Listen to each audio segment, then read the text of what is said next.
se odo ema wo man enoa na ye hwehwe odo love odo ene Valentine Day kai se me ne oforian ponsa all for real Mr. All for real ebetwetwe enkomo because ene bibi cost wa rich condos atreze adofo nyina akwanya metimi aka mo ho abom ama asumdie nso abaye pa enti no yawa problem bi ani ho na ene ye odoi eye me de pa se ene ye ka odo ho asem se wodo man a oye de Ghana ebeboa obi a odo obi no o sacrifice ema nipa kro no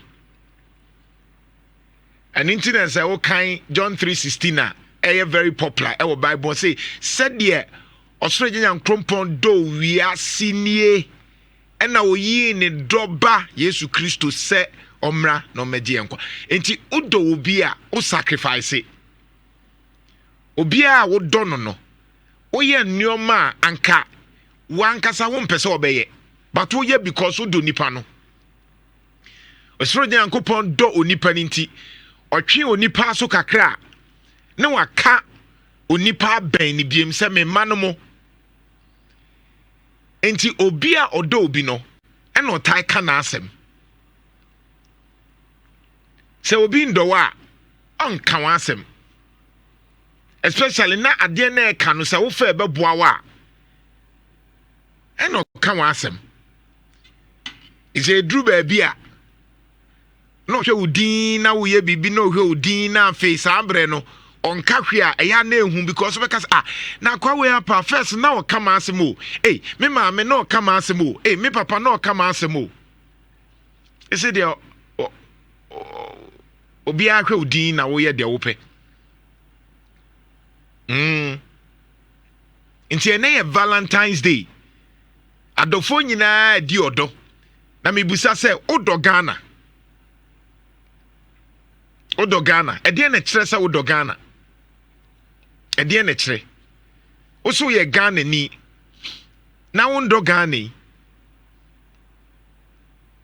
wa hwe Ghana eko over 61 years na ye da so kan sema na anu bi na e wo se ye ka Ghana baby anyini aduri ye da so ka mentu nrangu ye da so ka eja be hyehye ye da so ka na we ayi say enwoma bi wo ho anka atwam kraa o atwam ye da so ka ho asem Nhyira FM so we kan history a ade bi wo ho na ye kona 1940s ho eno mu hye ase ka ho asem o ma twam aduru ho kraa ne o mu hwe bibia e fre no artificial intelligence AI sa na mrofo na ehwe se o matimi aye basic needs no enti obi a wo kosuku bia no udru senior high school na ye social studies a papa bia ye fa no Abraham Maslow obi a besua na ade de na Maslow say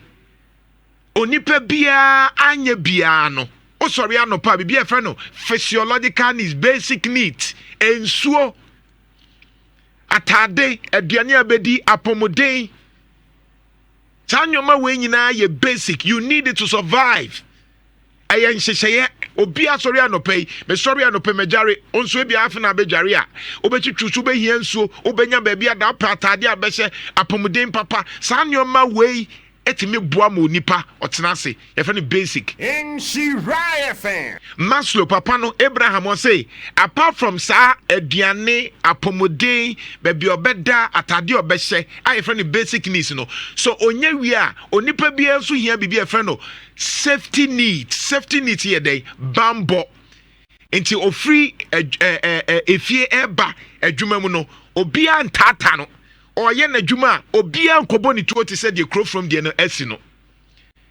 owo sa bambo no obia hia sa bambo no ɔse saa bambɔ no nso wie a wohia biribi a ɛfrɛ no social needs na ɛnɛ yɛka ho asɛm yi ɛna adɔfoɔ ne adɔfoɔ obi apɛ sɛ me maame nie me dɔfo nie me yere nie me girlfriend nie me boyfriend nie we saa nneɛma no ɛka ho yɛfrɛ no social need onipa hia onipa ɔse wonya saa deɛ ne wie a afei na wokɔ biribi a ɛfrɛ no self esteem ne kyerɛ sɛ obiara bu ne ho obiara pɛ sɛ yɛbu no na Ghana bu ne ho Ghana ebu ne ho ubu ho na Ghana bu sɛ wamu ho obi ambu sɛ wopɛ wode yɛde w'anim twitwiri fam a obiara saa na ɔbɛyɛ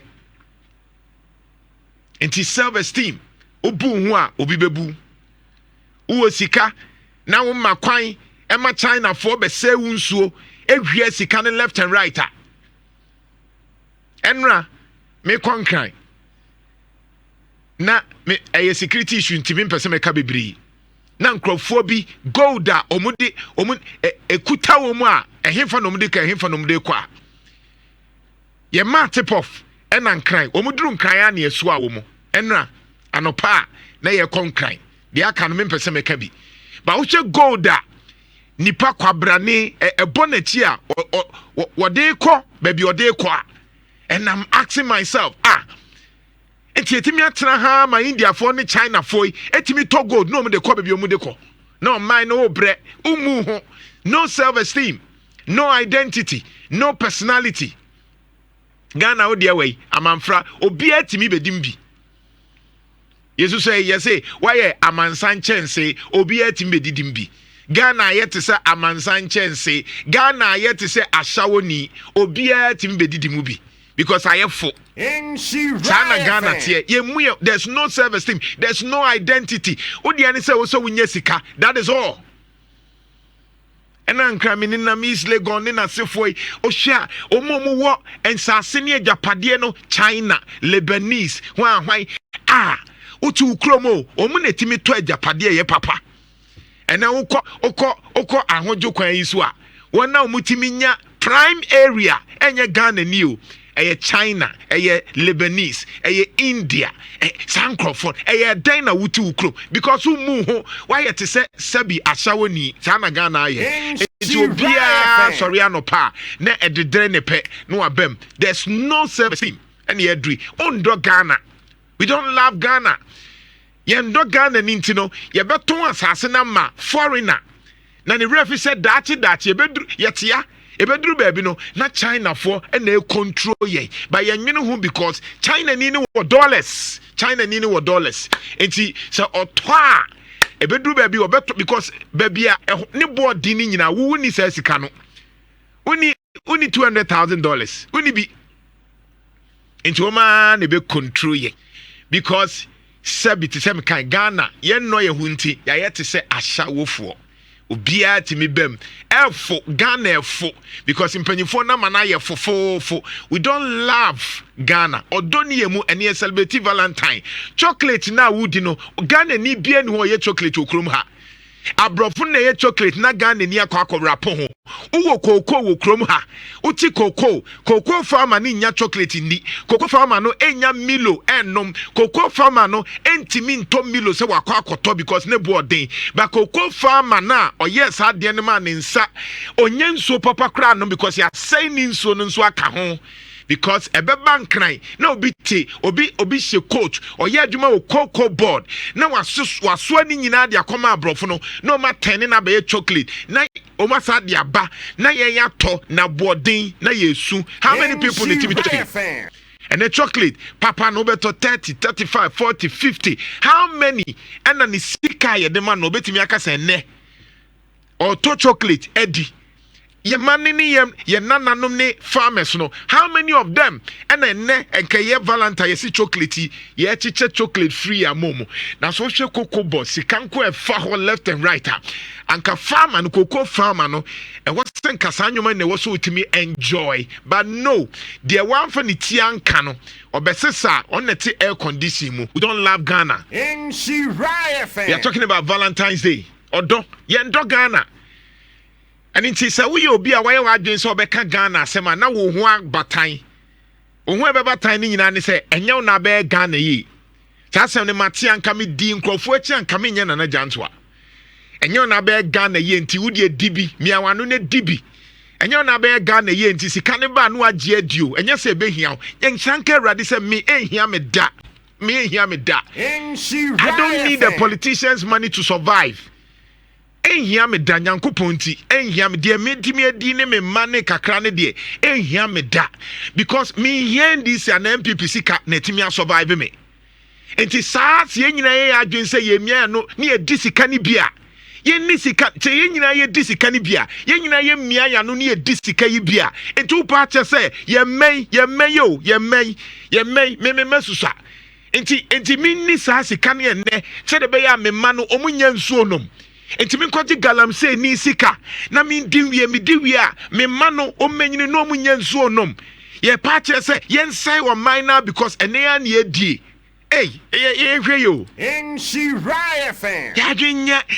All that we think about is NDC, MPP, NDC. We don't love Ghana. There's nothing Ghanaian in us.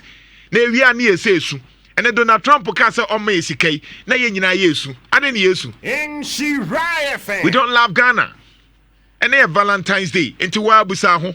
They will see do no. Sana the dog Ghana. And ka Ghana fo nyina do Ghana te said yo omudo mu yire nom ene omu adofo no ma. I'm telling you. And ka Ghana besisa. Nhyira FM. Ba panyin en do Ghana, ohene en do Ghana, president en no Ghana.